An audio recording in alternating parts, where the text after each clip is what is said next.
Very good. All right, Coach, would you start off with the opening statement? Okay, we have our opening SEC game, and and of course the Florida Gators come in here and coached by Mike White, very hard-nosed, athletic team, great perimeter players, very athletic team, and so it's going to be another opportunity for us to go out and continue to get better. But we had a good win at A&M, but that one's over with, and now you go to the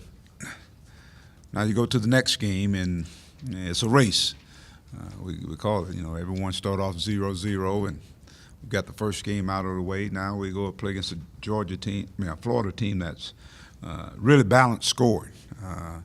It's played a tremendous schedule and had a tough loss against South Carolina. And of course, coming in here, you got a young man that played in the state of Arkansas, Kayvon. He had a big game here last time they played here, so it's I'm sure he's looking forward to the homecoming. But they got more than just Kayvon. Obviously, Jalen Hudson. We've seen what he's capable of doing. We played these guys. I guess the last time we played them was in the SEC tournament, and we were fortunate to win there. So, but that has nothing to do with this year's team. We're different. They're different. Should be a great atmosphere. Looking forward to an opportunity for our guys to go out and continue to get better. I think that's going to be the big key. Our bench play is really starting to show itself, and I think that's going to be the strength of this basketball team. But the guys that start out got to come out and get off to a good start, and I thought that was one of the things that took place at A&M, and so we got to do the same thing here. Defense has got to be engaged. Got a lot of shooters. Lock kid is a knockdown shooter. And we know Jalen can shoot it, and Kayvon can score. Stone has had some pretty good games against us. And they do a really good job offensively of spreading you and attacking you. And we've got to keep them off the board. They're very athletic teams. So, again, it should be a great atmosphere in Bud Walton Arena. Looking forward to our fans really coming in and helping us start off the SEC at home in a good fashion. Yeah, Mike, SEC teams went 3-2 on the road on Saturday. Kind of what does that tell you about the league? And one of the teams that went on the road won Kentucky. What do you think that says about the league? And what does that say about you guys got a great win on the road, but now, you got to protect your home court? Well, every night it's going to be a war. Every game is tough. Teams are good, whether they play at home or on the road. So you better be playing some of you better be able to protect the home court. I think that's the biggest key. You got to protect the home court. But we knew, coming from last year into this year, with so many teams that are bringing back really good players, and you look at a team like Ole Miss, they have some good players coming back, and Kermit's doing a really good job over there. But every night it's going to be a war. So the balance, I think when you talk about the competition in our league, it's really good. You had all last week really to get really the rebounding emphasis against A&M.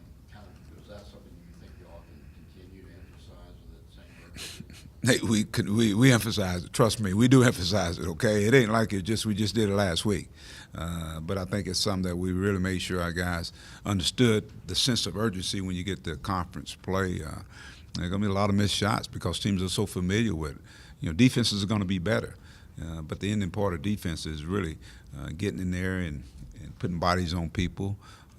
The other night, our guards did a good job of coming in and rebounding. But if you look at Daniel, he had 11. I think Adriel had 5 or 6. Gabe had 7. Then you get those guards chiming in at 4 and 5 apiece. And the thing I was really impressed with is I think it's team rebounds. We had 8. They had 2. Those are those long rebounds that we've been missing out on that people get and get second chance points on us. So we got to limit that. That's again, when you talk about playing defense, you got to finish it off with the rebounding. Mike, Gabe almost led you in charges taken last year and not a lot of minutes, and this year he's leading in limited minutes. What is it about Gabe? What does he do to get all those charges? Well, he's in help side position. I think he can see and read. Our defense is geared to speeding people up. I think his instincts put him in position, seeing guys come out of control and just being at the right place at the right time. That's I think his instincts are pretty good on help side defense. Tom, did you have? Tom, are you ready? Yeah. Hey, Mike, there was a call the other night. They called Desi Seals for a ball. I've never seen one like that. Had you, and is that like a new emphasis? The TV announcers seem to think it was a proper call. What You know was? what I'm talking about? He slowed up. Gaffer done. He slowed up, and a guy ran into him. Yeah, it's a judgment call. I think it's a judgment call. That's all. I mean, I thought he kind of went in the path of the guy. Now, did he stop?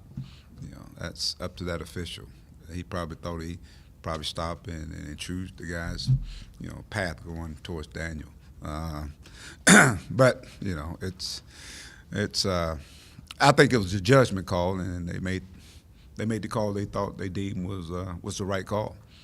And I'm sure some flopping involved in it too. I mean, if you go to the flop part of it, I mean, that's. Hey, Mike, you talked about defensive rebounding, but offensively turning that into second chance points. You won in that category against Texas A&M. How does that continue against Florida, and how critical was that against the Aggies? Well, we talked about emphasizing that as well. You know, when you look at the shooting percentages, we're not lighting it up, and we didn't show light it up at A&M. And so the only way you're gonna get a chance to get rebounds, you got to put yourself in position. And so I'm looking at guys like Adriel getting his body in there. Gabe has some nice stickbacks where he tipped it in and got a big rebound going down the stretch. But if your body's never in there, you're never going to come up with it. And we got some guys that are some capable shooters. But you know, a good rebounder, you think all shot. I mean, the shot is all shots are missed. So it puts you in position to rebound. And let's say if we are pressing, you're already in a position to do that. So just trying to make sure our guys understand. We got to have guys going to the glass and try to make people pay offensively as well. Mike, I know that you and a lot of other teams keep track of guys taking charges, but it's not like a stat in the box score and the NCAA stats. As a coach, it's kind of a hidden stat. How important is it to do, the guys do that? And where does Gabe rank with guys you've played with or coached with or whatever in terms of being able to do that? I think Gabe coming in, I think he's got a great feel for, being in the right place, trying to take charge. He actually tried to take 4 the other night. I think they gave him 2. But we know to me, I think it's one of the greatest plays in basketball from the standpoint of defense, because you always talk about protecting the rim, whether it be block shots or, your gap defense where guys get in position. A lot of people call it the secondary defender.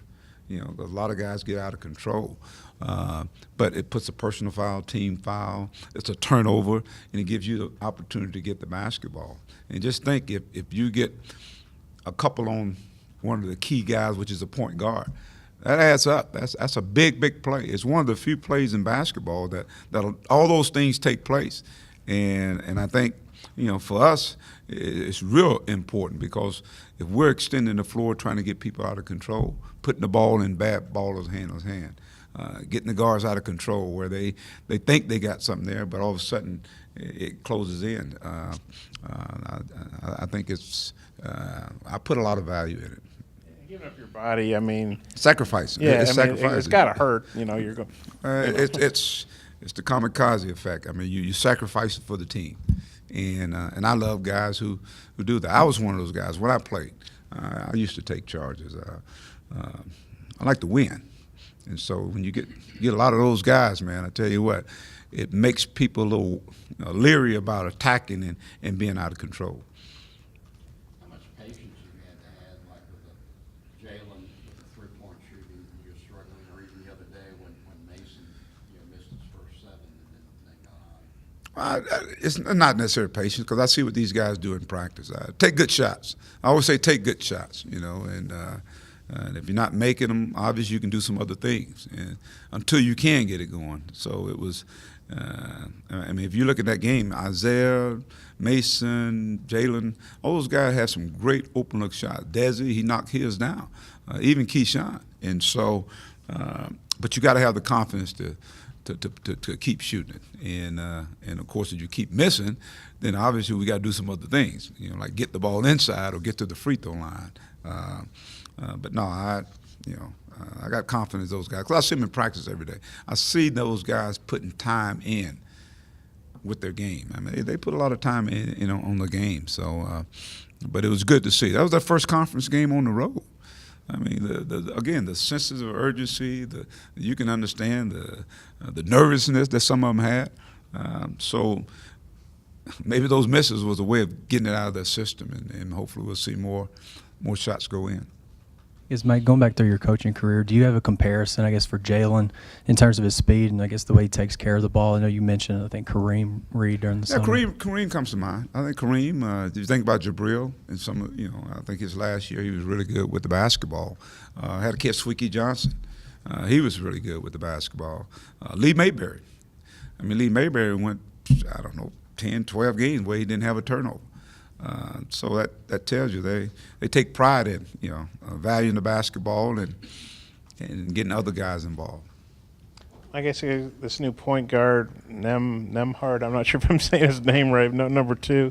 What do you think of him? Really good player. Really good player. He's a big guard, as a matter of fact. And, obviously they've had Chioza in there for so long, and now you got a big guard that can score and distribute the basketball.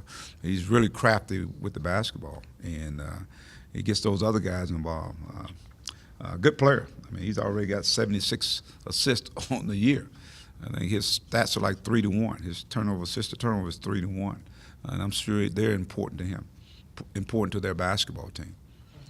And you guys had a great one over Florida and St. Louis last year, but they've dominated the series in recent years. Well, really going back quite a few years. What is that? Just because Florida's been so good, or what do you think's happened? And I know you guys have gotten some tough calls at times too at the end, but what do you think about the Florida series? Why have they dominated like they have? They just won games. That's all, Bob. That's all. I mean, it's we won some, they've won some, and but I think this game has nothing to do with what took place last year. So why? I mean, they won national championships, and so they've had some good players there. But in terms of the series, I don't know what happened when I wasn't here.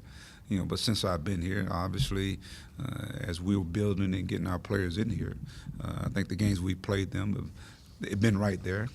They came in and stole one a couple of years ago. And one time I think we had overtime games. So it's been some great games. And I think that, to me, is what stands out in my mind. There have been some great games. And we've come on the short end on some of those. But at the end, but at the same time, I think our program is a very good program, and theirs a very good program. Atlanta's got a really bad call down there, whatever year that was. I'm glad you pointed that out. See, Bob, you know the obvious. I don't even have to point it out. You already know it. Thank you. All right, thank you, guys.